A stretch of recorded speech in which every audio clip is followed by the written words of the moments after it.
পেঁয়াজ দেওয়া পূর্ব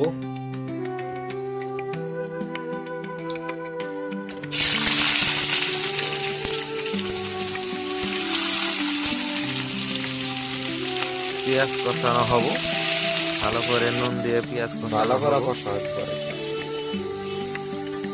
আর পেঁয়াজের থেকে তেল ছেড়ে দিয়েছে, এখন তেলের মধ্যে পেঁয়াজের মধ্যে মাংস দেওয়া হবো।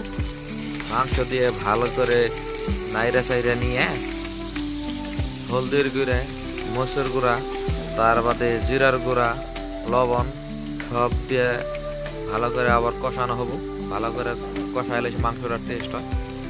তো ভালো করে একবার নাইরা সাইরা একবার বড়িয়া করে কষানো হয়ে সুন্দর গেছে। হয়েছে একবারে মাংস থেকে তেল ছাইরা দিছে, আর মাংসটা বড়িয়া করে নাইরা সাইরা দিয়ে মাংস চেক করাবো মাংস কিরম হয়েছে। চেক করে খাই দাও অল্প কম হয়েছে মাংসটা আমি চেক করলাম,